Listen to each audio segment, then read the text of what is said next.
Look at the grace. Ephesians 4:30.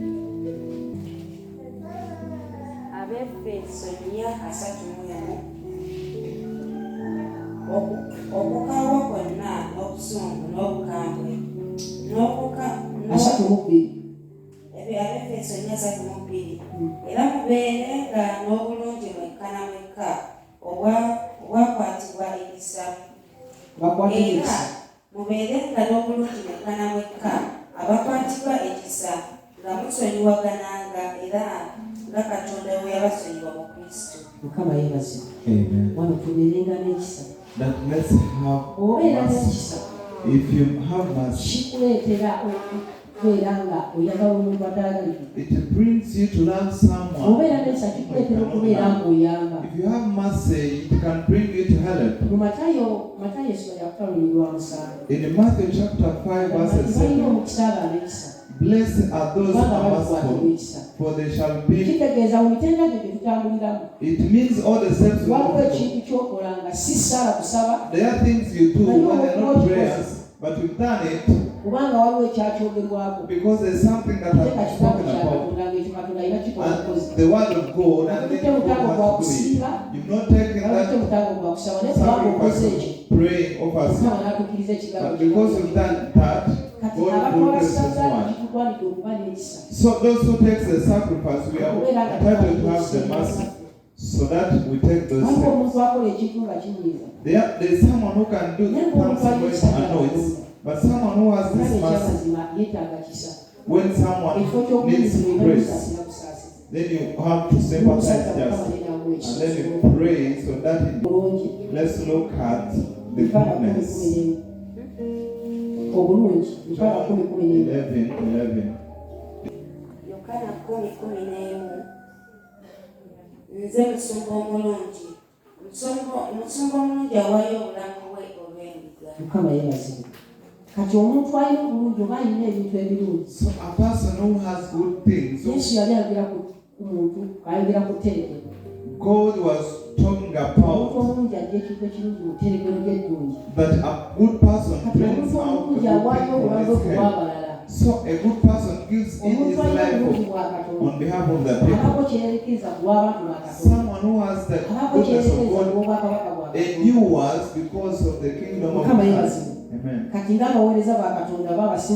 Now like the worshippers, we are entitled to be good.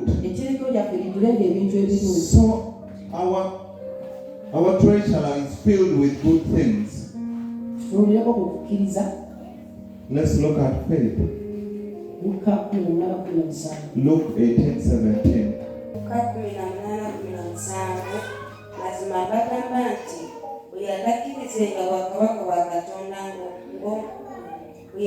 Agakkirizenga bwakabaka bwa Katonda ng'omwana omuto taliguyingiramu n'akatono. We are entitled to accept.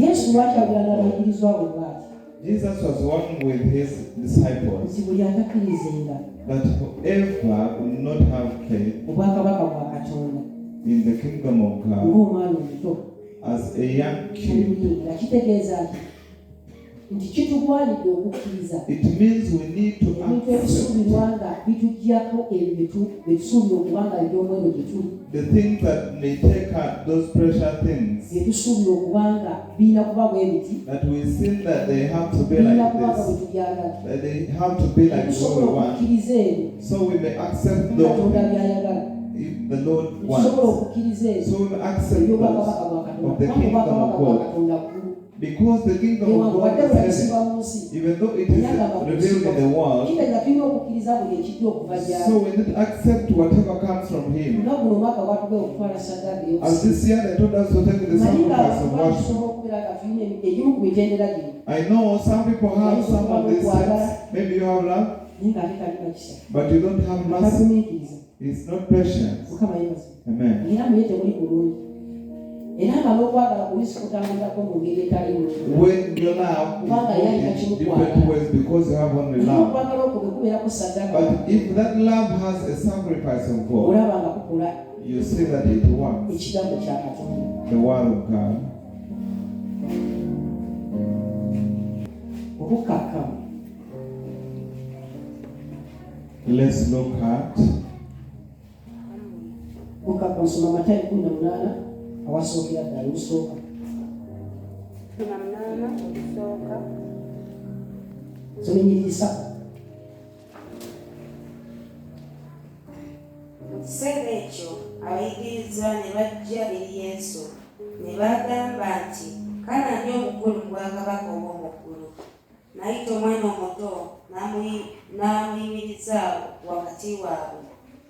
N'agamba nti, mazima mbagamba nti bwe mutakyuka okufuuka ng'abaana abato